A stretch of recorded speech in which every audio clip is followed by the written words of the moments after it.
A paz do Senhor, bem-vindos ao programa Voz Mulher. Que alegria hoje eu tenho de receber alguém que eu conheço há muito tempo e ela é filha de pioneiros da Assembleia de Deus no Brasil, de pioneiros especificamente da Assembleia de Deus em Belém. Que alegria receber aqui comigo hoje Uda Vasconcelos Pires. Bem-vinda, Uda. Obrigada. A Uda é filha do pastor Alcebiades Pereira Vasconcelos e a irmã Nessi Maia Vasconcelos.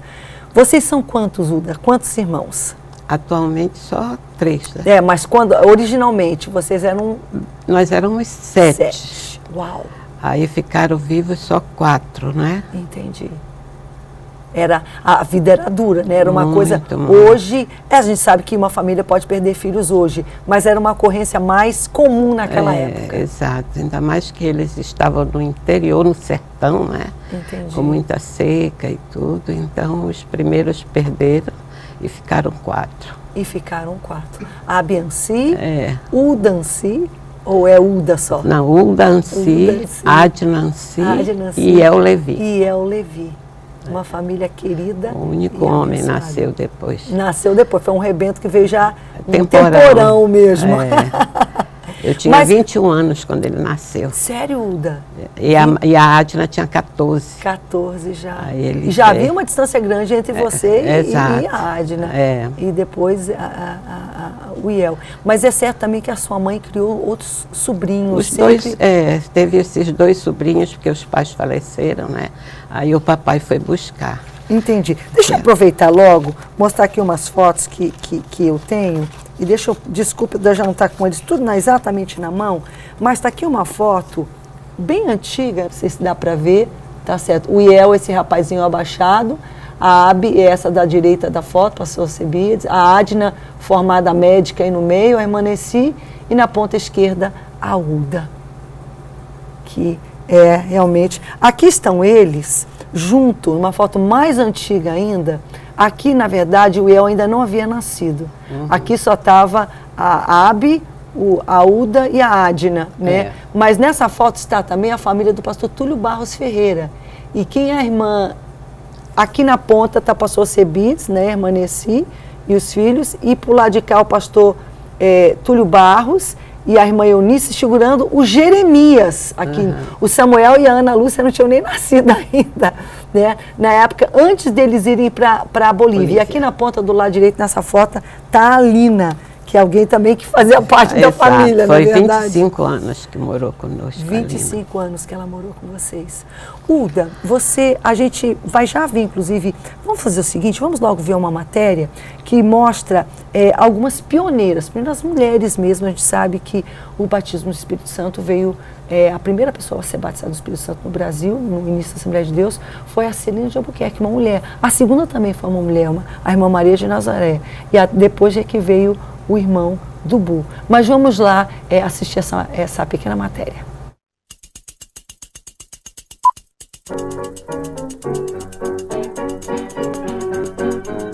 Nova York, 1911. Os jornais noticiam o Dia das Mulheres. 27 de fevereiro, 3.000 mulheres lotam o principal teatro da cidade e reivindicam direito ao voto.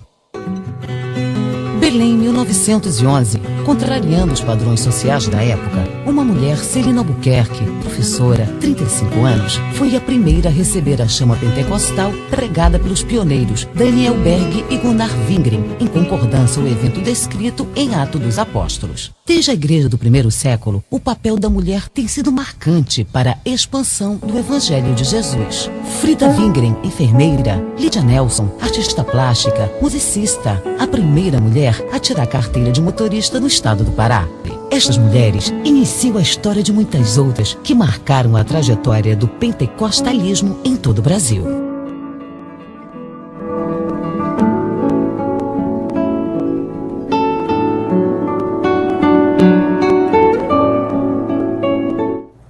A gente vê realmente, a história começou com essas mulheres. Agora nós vamos um passo à frente para conhecer as pioneiras, né? E os pioneiros, na verdade, ouviram alguns relatos dos filhos, que né? Pena que a gente não tem de todos, embora que, enfim, mas vamos assistir essa preciosa matéria.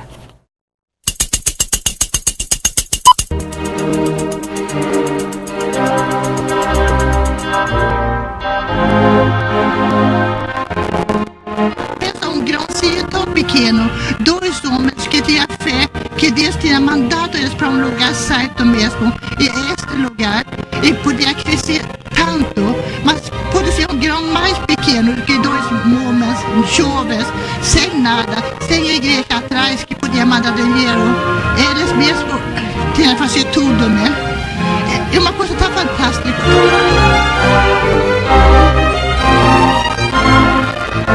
A gente nunca sabe de antemão a obra de Deus.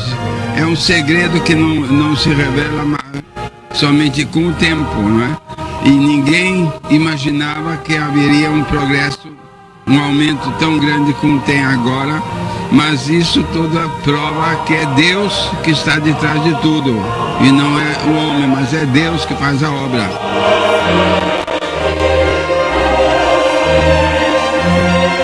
Eu ainda me lembro do pastor Samuel Nistro, que assumiu a igreja aqui em Belém, mas eu era muito pequena.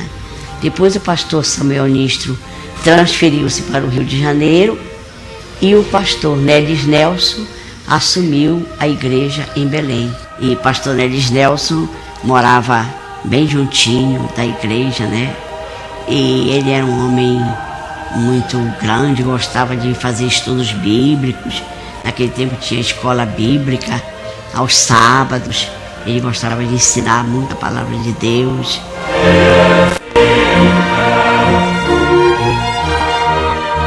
Meu pai veio para cá em 1953 para trabalhar junto com o pastor Francisco Pereira do Nascimento. E ele era realmente, como eu digo, um pastor atuante, pastor amoroso, fiel mesmo à igreja. Meu pai aprendeu a ler dentro da Bíblia. Ele era agricultor quando ele foi chamado. Nunca sentou num banco de escola. Ele tinha uma sabedoria que era de admirar mesmo. Só mesmo Deus para fazer um trabalho numa pessoa assim. Tenho boas lembranças dele. Muita saudade, eu digo isso.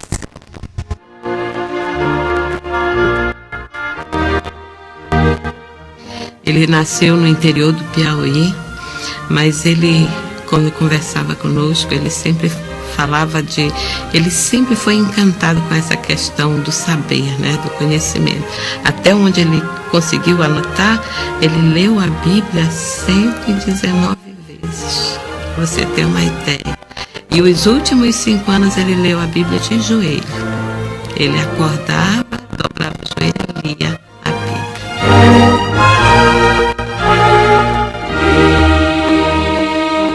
Eu acho que como pastor ele soube ser pastor, soube ser um líder, e ele amava ser pastor. Porque eu perguntei para ele, foi uma declaração que ele me fez e me disse que ser pastor para ele era a coisa mais importante, mais linda, melhor do que ser um ministro de Estado. Então, ele era um pastor porque se sentia chamado por Deus para ser pastor.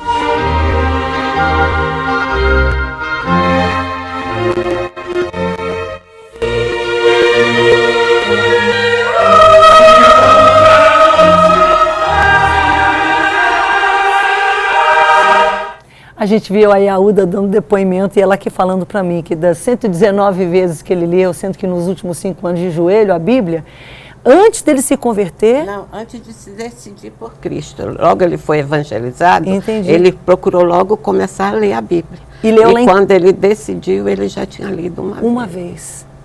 Eu fico pensando, você sabe que idade ele tinha, Uda? Quando ele aceitou Jesus... Eu acho que ele estava com uns 18. Uns 18 anos. E o Senhor Jesus levou ele, eu creio que com 72, 73. 74 anos, pronto. Então a gente vê que ali num período de 52, 53 anos, aproximadamente 55 anos para ser exato, ele leu a Bíblia, então, 2 vezes por ano. É uma frequência. E o primeiro presente que ele dava para cada filha era a Bíblia para ler. Primeiro o Novo Testamento, depois a Bíblia. E depois a Bíblia. Gente, deixa eu logo mostrar essas fotos, porque elas são fotos preciosas do pastor Alcebiades com a Uda. Está aqui ele com ela quando ela se formou entrando, né, no local, no recinto da formatura, e aqui depois uma festa que foi feita, nós vemos a irmã Nessi, tão novinha, parece a irmã da Uda. O pastor Alcebiades e obviamente, a Uda. Vocês já viram, essas fotos foram tiradas em 1966. Vocês estavam onde? Aqui em Belém ainda. Pronto, ele era pastor aqui em Belém nessa época. Eu me lembro que eu cheguei na casa de um pastor, eu tinha uns 16 anos, e eu vi uma mesa enorme, né, em Pedreiras do Maranhão. Aí eu digo, eles eram só 3. Eu digo, por que essa mesa enorme?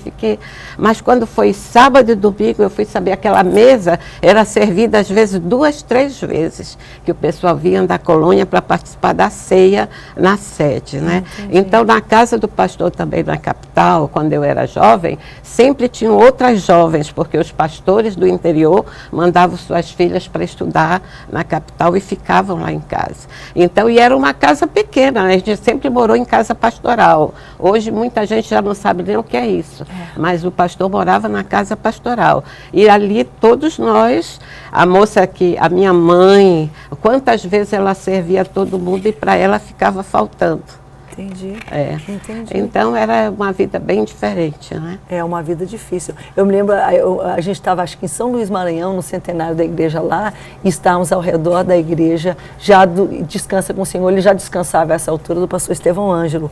E a irmã Giselda, a viúva dele, estava lá, e estava também a Uda, e elas estavam lembrando como elas ouviam quando algum barco às vezes parava. Era o apito do trem. O apito do trem, pronto. Na hora que o trem apitava, alguém se levantava para ir passar o café, porque já via gente. Já sabia que viria gente. Meu Deus. A gente não tem noção absolutamente disso não tem noção. Mas graças a Deus, como eu digo, nunca faltou, né? Porque Deus providenciava. Eles mesmos contavam experiências deles no início, a minha mãe já grávida, andando a cavalo, e já era o 2º dia que ela não comia nada.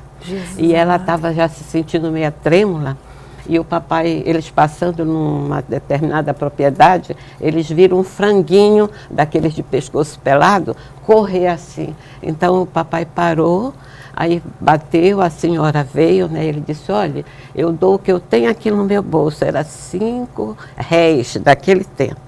Eu dou o que eu tenho aqui no meu bolso para a senhora preparar um caldo desse franguinho, porque a minha esposa está grávida e está precisando. Não tinha restaurante, não tinha hotel, nada. Não tinha pensão. Aí ela está já começando a ficar trêmula, eu queria. Aí a mulher aceitou, preparou, a mamãe tomou aquele caldo, se reestabeleceu e aí continuaram a viagem, né?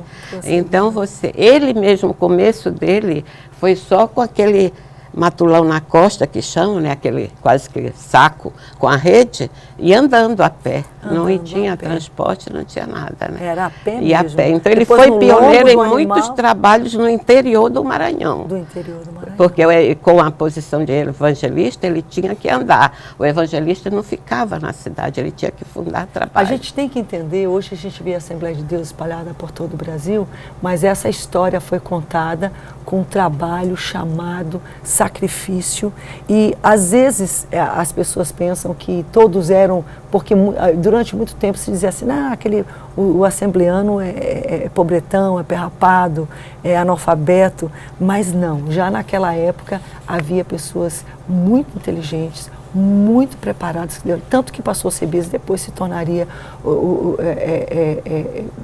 gerente da Casa Publicadora, redator do Mensageiro da Paz, ele era um ensaísta do Mensageiro, escrevia a revista Escola Dominical, por quê? Pelos dons que Deus havia dado para ele, né? E a irmã Nessi era uma funcionária pública.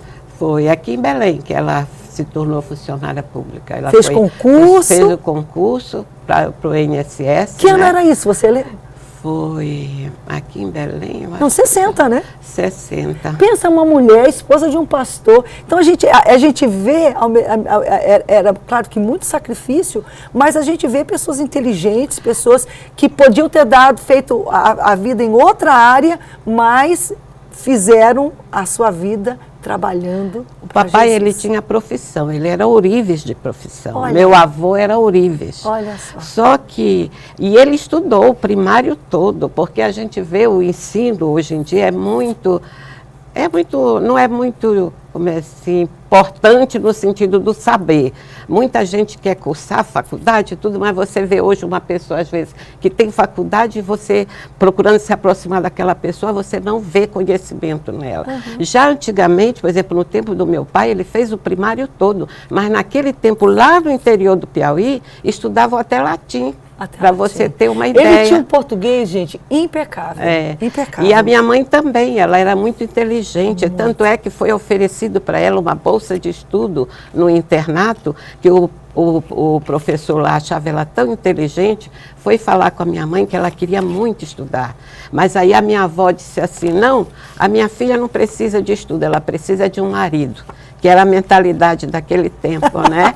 Aí a minha mãe, mas ela era muito inteligente. Mas Deus viu o desejo dela, deu uma pessoa muito instruída para ela, exato. que ela pôde depois correr atrás. Engraçado, o pastor Cebides, eu estava conversando aqui contigo, ele foi também, antes de assumir como pastor da Igreja de Belém, no período anterior, ele foi pastor assistente, vice-presidente da igreja com o pastor Nélis Nelson. Nélis Nelson, ele trabalhou aqui com o pastor Nélis Nelson. A gente vivendo e aprendendo aqui. Gente, só mais algumas fotos que eu considero assim, muito bacanas a gente mostrar aqui. O tempo está passando aqui, a minha produção. Está aqui pastor Cebides, é o Thomas Zimmerman, que era o presidente da Convenção da Assembleia de Deus Americana, Francisco Pereira do Nascimento, e aqui Paulo Leivas Macalão, nessa foto. Nessa foto aqui, a gente vê o pastor Cebides e a irmã Nessi, e a gente vê a irmã Lídia Nelson, e aqui o pastor Nélis Nelson. É uma foto muito preciosa. Está aqui uma outra foto a mais, só que eu quero mostrar, só mais essa, que é uma foto, é uma pena, porque não dá para ver muita coisa, mas a gente vê que é o Templo Central em Manaus. Isso aqui é uma convenção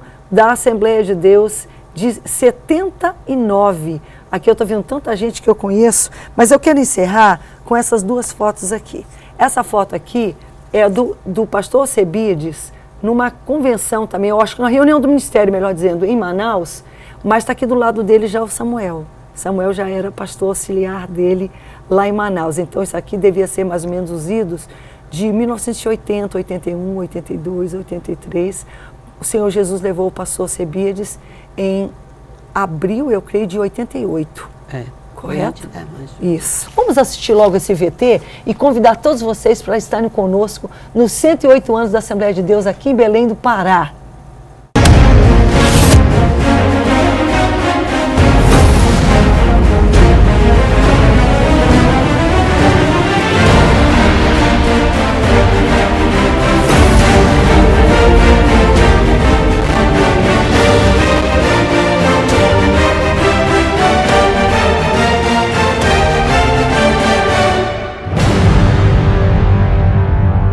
...108 anos, um exército de irmãos abençoando a nação. Um exército que começou com 2 pessoas e depois ele foi se multiplicando.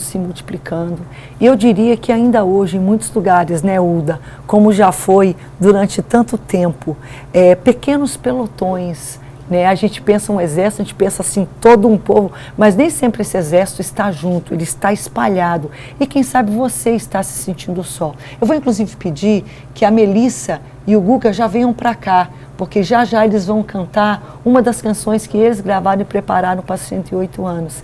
Mas nesse momento eu quero, além de também ler esses pedidos de oração, que são tantos, afinal, você sempre pode participar com a gente do programa, mandando o seu pedido de oração. A gente ora por ele aqui.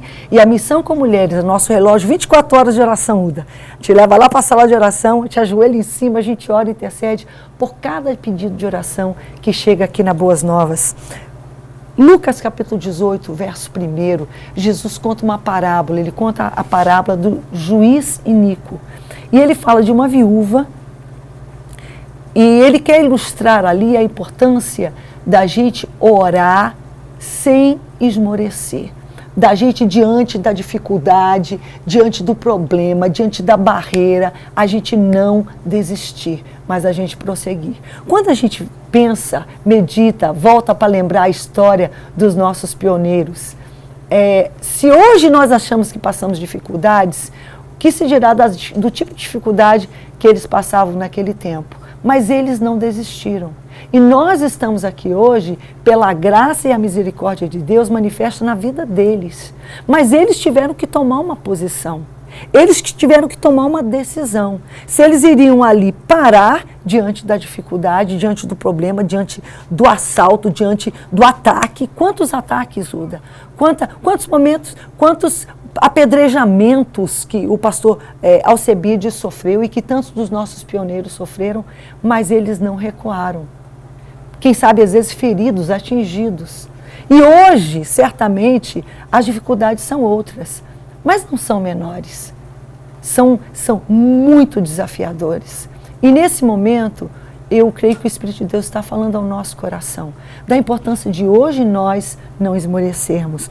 Hebreus capítulo 11, o verso 13. Hebreus 11 é conhecido como aquele capítulo que fala da fé, e ele tem a galeria dos heróis da fé. Ele fala das testemunhas daqueles que... E olha só, a galeria dos heróis da fé não é uma galeria de pessoas perfeitas. Que nada, muitas delas erraram, pecaram, fizeram coisas que a gente nem entende, mas elas voltaram, elas não desistiram, elas reafirmaram a fé em Cristo. E hoje a minha palavra é para você. Você fala, não, Rebeca, mas eu não sou um pioneiro, não sou um líder, não sou alguém especial, mas Deus está falando com você, porque Ele precisa também da sua vida. Esse trabalho foi feito por pessoas que nós conhecemos, mas ele foi feito por milhões também de anônimos. Para nós, porque para Deus não tem anônimo não. Deus tem o nome de cada um, o feito de cada um registrado. Mas quando nós olhamos para os heróis da fé que trabalharam com a certeza daquilo que se espera e a convicção dos fatos, que você não vê, quem sabe você não está vendo, mas mantenha viva a sua fé. No verso 13 está escrito assim, todos estes morreram na fé. Eu creio que este é o segredo, Uda, deles está lá na galeria. Não quer dizer que a fé deles não fraquejou em algum momento. Mas o verso 13 diz assim, todos morreram na fé. Mantenha viva a sua fé, firme em Cristo. Quem sabe você está me assistindo, você fala, Rebeca, como assim? Eu não tenho nem certeza. Quem sabe você precisa aceitar Jesus. Você nunca efetivamente o declarou Senhor da sua vida. Nunca se prostrou diante dele dizendo, Jesus, me perdoa. Eu quero comunhão com Deus, eu quero comunhão contigo. Ou quem sabe você está afastado, desviado dos caminhos do Senhor. Hoje é dia de voltar, eu vou orar já já. Aqui está escrito, no verso 13, todos estes morreram na fé, sem ter obtido, ou necessariamente obtido, todas as promessas. Obtiveram algumas, não, mas não obtiveram todas. Ou seja, aquilo pelo que eles lutaram, eles esperaram, eles não viram. Vendo-as, porém, de longe e saudando-as e confessando que eram estrangeiros e peregrinos nessa terra. Eles creram. E aquilo no que eles creram aconteceu. Eles podem não ter visto. Pastor Alcebiades pode não ter visto tudo. Ele não viu a Boas Novas. Ele não viu a faculdade Boas Novas, mas ele fundou Ibadã. Ele creu, ele viu ao longe. Então, mesmo diante de dificuldades, querido, querida, não desista, não esmoreça, não se afaste de Deus, não saia da presença de Deus. Vamos orar agora? São tantos pedidos de oração. A Rejane de Ananindê, oração pelos seus sobrinhos Lucas e Evelyn, a Rosineide da Asa Norte de Brasília, Distrito Federal, oração por sua saúde mental. A Marta Isabel de Limeira, São Paulo, oração por seus netos João Vitor e Isaac. A Raquel Freitas do Rio de Janeiro, oração por sua família e vida financeira. A Carol do Rio de Janeiro, oração por sua família. A Daphne de São Gonçalo, no Rio de Janeiro, oração por seus familiares. A Valderê de Cabo Frio, oração por sua nora que está internada. A Djanete Lima, de Porto Velho, Rondônia, oração por uma porta de emprego. A Laura, de São Gonçalo, oração por sua família. A Maria Inês, de Belém, oração por seu filho Alexandre, libertação de vícios. A Neide Pantoja, do Rio de Janeiro, oração pelo esposo Júnior, por uma porta de emprego. A Cátia, de São João do Meriti, no Rio, oração por seu filho Felipe. A Marivânia, de Gomes, de Minas Gerais, oração por sua vida espiritual. Pai, nós estamos na tua presença. Nós oramos por cada pedido de oração, esses que nós já temos aqui impressos, esses que ainda estão chegando, Senhor, mas que tu conheces cada um. Essa pessoa que nem pôde enviar o pedido, mas ora comigo. Pai, essa pessoa que agora se reconcilia contigo, Pai. Que nós não desistamos, Senhor, mas que prossigamos, Pai, vencedores em nome de Jesus. Amém.